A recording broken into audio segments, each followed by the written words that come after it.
St. Anthony of Padua School in Fresno opened its doors in 1963. Since then, this school has doubled its capacity, and as the largest Catholic school in the Diocese of Fresno, presently educates more than 600 enthusiastic students from transitional kindergarten through grade 8. Nationally, there are only half as many students in Catholic schools today as there were 50 years ago. So what accounts for St. Anthony's ability to not just survive, but thrive as a vibrant alternative to public education? Kim Cochran is starting her third year as principal and is very proud of St. Anthony's School and its extraordinary advisory board, faculty, staff, students, and parents. She begins our segment with at least one of the possible reasons for its continued growth and success. Here at St. Anthony's, our Catholic identity serves us very well in our families as we work with our children every single day.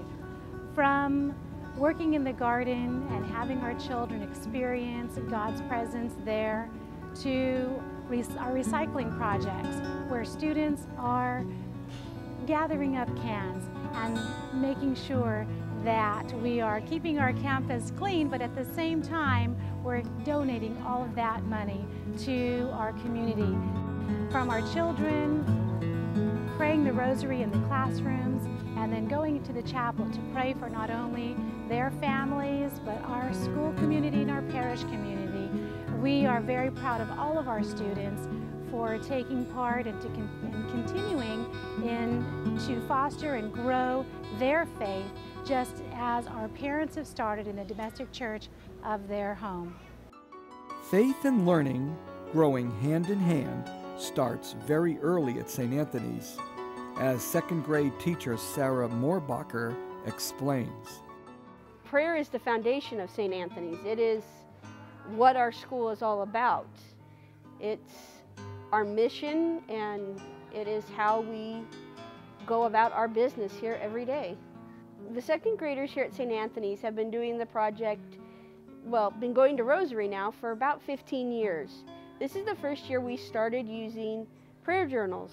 The reason for the prayer journals is because we felt that it would be better for the children to have the prayers right there in their hands so they can follow along with the Rosary group that we go with. They are so proud to be in a Rosary group. If you ask them what's one of their favorite things, we get to be a part of a group. The first thing they do is they create the book. Then I give them the handouts of the prayers. They cut the prayers and they glue them in their Rosary book. They love making the prayer journals. They love learning the prayers. It means a lot to them. As they grow, my expectation is for them that they probably won't need that prayer journal, that they'll have those prayers memorized, and that they can successfully say the Rosary without it. The school's mission statement reminds everyone of who they are, both for themselves and for others. The Catholic Christian community of St. Anthony of Padua welcomes all to our celebration of God's love. Through prayer, education, sacraments, caring, and stewardship, we strive to serve the needs of God's people and to gain a richer understanding of the gospel message of love. Librarian Mary Claire Pilarczyk shares how this ideal takes form in her favorite school activity. Our student government has been collecting food for the Palvarolo House for the last 23 years since I've been here. And I've been the coordinator for the student government in the last 20 years. And it's something that we believe strongly in. One of our school-wide learning expectations is to respond compassionately to the needs of others. And so the students actively participate. My student government students collect the boxes, we bring them to the classrooms. We have our flyers that we put in around the school and in the newsletter advertising that we are collecting food for the Palvarolo House. And the students respond beautifully to our call for food to help the needy in our Fresno area. We start at the end of October and we go all the way through the month of November till we go home for Thanksgiving vacation. And then my student government students help load the trucks that come here with the food. We have a truckload of food that goes down directly to the Palvarello House with 3 of my student government leaders, and they deliver it to the Palvarello House and see firsthand where the food goes and how it's used to help feed the poor and needy in Fresno. It grows every single year. We are amazed at what our students and what our families and what our parents do for us every year on this food drive. It is absolutely amazing how it has grown over the years. We live our Catholic identity here at St. Anthony's. We are a faith-filled community. We respond compassionately to the needs of others in everything that we do to support each other, to help the community. It's just a part of who we are at St. Anthony's. I love working with the students and getting them actively involved and teaching them how important it is to not only respect what we have, but to go outside of our comfort zone to see what is around us and how we as a student and a student body can help support our community. For the past 4 years, Linda Scambray has been volunteering at the school where her grandsons attend and sharing her faith and love of nature with students. St. Anthony's Garden was started by Neil Angelillo and Matt Loftus, and it was a learning lab set up for the students here so they could enjoy growing plants and learning about nature. We've had a lot of successes and a few failures, and this really teaches the students how hard it is to be a person earning their living as a farmer. It shows them how tough it is to be a good gardener. And we also connect this project to the school lunches, so we're teaching nutrition. We bring in religion with prayer. We're talking math skills. We're talking colors for the younger kids. We're talking sophisticated professional ambitions for the older kids. We talk jobs in ag, including chemistry and fertilizers and sales, and anything that we can bring in to the level of that student, we add that into this learning laboratory. Fabulous place to learn about nature. The children can come here and do hands-on things. It's really hard. We bring half a class at a time. There are 16 children, and we plant plants. We discuss seeds. We talk about weeds. We talk about every aspect of farming and nature. And we have failures, so they see that there are times when we aren't successful in what we're planting and doing, and we talk about why that happens. This year we're emphasizing St. Francis as our guide, and St. Francis was a wonderful role model for the children to learn to love each other and to love all of nature, and to take care and protect nature as well, and to have faith in God that He will take care of us as He took care of St. Francis. We have a statue of St. Francis, and we often ask for St. Francis guidance when we do our initial prayer when we start in the garden. And I think it's just a joyous place to come for anybody at the school. It's a lovely place to come and meditate, except maybe during recess. Care for the Earth also extends to the school's commitment to recycling.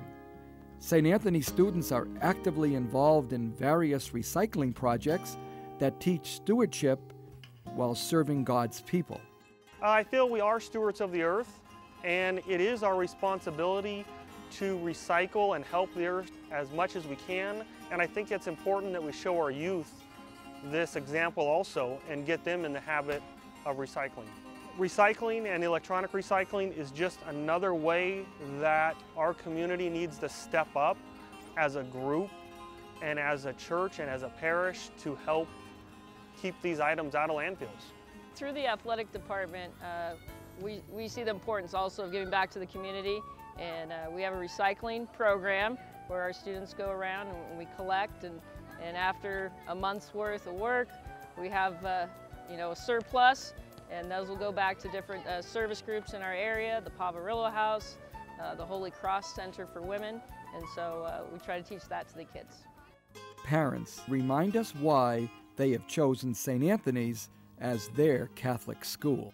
Well, it's so important in today's day and age that our kids are in an environment at school that's going to emphasize and reiterate what we're teaching them at home. The solid Christian Catholic values and morals are just emphasized and taught here at St. Anthony's. The prayer in class, they're taught prayers. Sometimes we forget prayers, and we know certain prayers, but they're taught all of the Catholic prayers. And then they go out and you reach out into the community to the Nazareth House, and they put on a little production, and the people that live at the Nazareth House are just happy to have them. and it's a fascinating environment. Well, for us, I was raised and had the Catholic education in Brazil up to 12th grade. And it's such a blessing to be able to replicate that in Fresno, California at St. Anthony's School, where we have found great families and great people here to allow our kids to have the same blessings and joy that I had when I was growing up as a kid in Brazil. The exciting thing is also that the Pope has been in our country, so all these things comes together as one big blessing for our families. And I'm very happy to be part of St. Anthony's School. I'm very happy to be part of the Catholic faith, and I have an enormous joy to be able to see my children receiving all the benefits that I have received throughout my life. We hope you have enjoyed seeing St. Francis of Assisi School in Bakersfield, the oldest Catholic school in the diocese, and St. Anthony of Padua in Fresno, our second youngest. For more information about the 19 elementary schools and the 2 secondary schools in the Diocese of Fresno, please visit the Diocesan Office of Education's website, schools@dioceseoffresno.org. If your parish has a great story to share, we'd like to hear from you. Visit us at knxt.tv/profiles and tell us more. You may be featured in a future episode of KNXT's Parish Profiles.